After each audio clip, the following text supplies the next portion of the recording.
What I mean by transformation is fundamental change, which is unlocking new sources of value via new technology, new business models, and new and changing customers. I think we're actually living on the cusp of a profound and exciting transformation of many global industries that enable mobility. The automotive industry, the airline industry, the logistics industry. I think these industries are going to change more in the next 10 years than they have in the previous 100 years.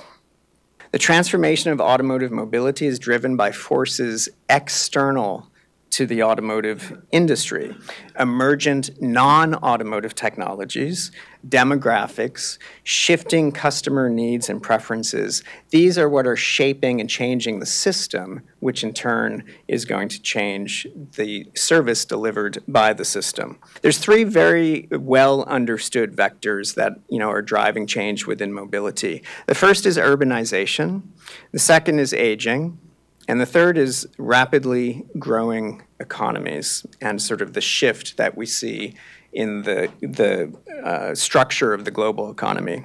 For the planet, you're looking at about 1 billion people migrating or additional population being born into cities over the next 15 years. So that's roughly the equivalent of the entire city of Boston moving to a city twice a week for every week over the next 15 years. It's a lot of people, and it changes some of the demands on mobility. Urbanization combined with rising income is straining the capacity of the world's cities to handle more cars. Traffic congestion is getting worse in almost all cities in the world, but the problem is particularly pronounced in the rapidly developing economies. Congestion matters because it stifles the economic lifeblood of cities, and cities are the economic lifeblood of nations. When cities are congested, the pool of labor talent available for any given job decreases, which decreases the economic competitiveness of that city, makes it less of an attractive place to live, which in turn attracts less talent and creates a sort of vicious cycle. And cities do compete against each other, and increasingly, I think, will do so. In developed markets, urban customers drive less and are less likely to own a vehicle. Older customers may be less interested in vehicle performance and more interested in convenience and access. A third exogenous driver to the transformation of mobility industries is the distinction between the growth economies and the developed economies. The sort of two-speed story of the global economy doesn't seem to be holding water anymore. Many European cities are experiencing a boom in car-sharing services, with multiple providers competing for an increasing customer base. Last Thursday, the Wall Street Journal ranked Uber as the second most valuable startup on the planet. The city of the past is one where the rich drive cars and the poor take public transportation.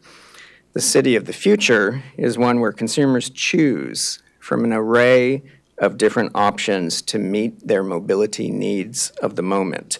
And urban planners from London to Johannesburg are focused on developing, fostering more mobility modes for their citizens and better integrating those modal options.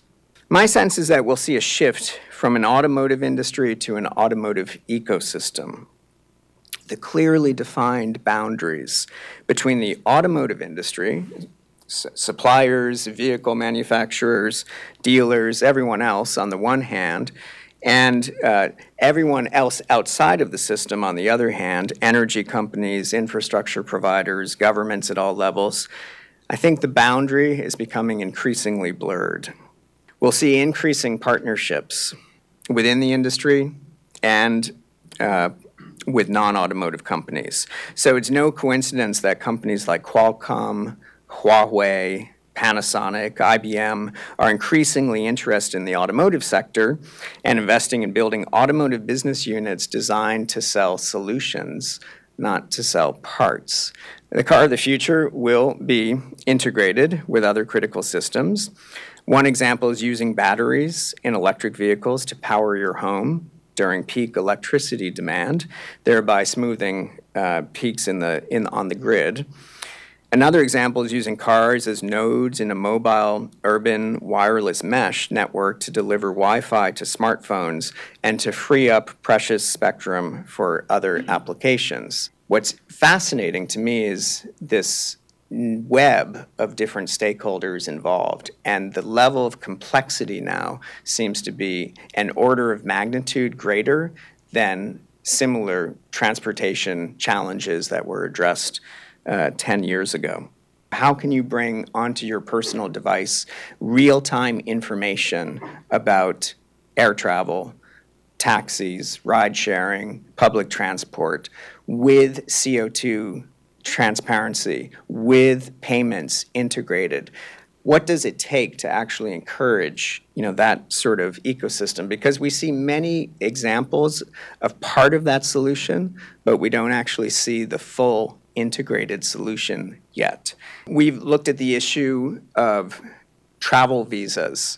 When you need to travel, why is it that if a Brazilian wants to come to the United States to spend money in New York City, they used to have to go through a very painful and laborious process to have an interview with the State Department just to secure a travel visa?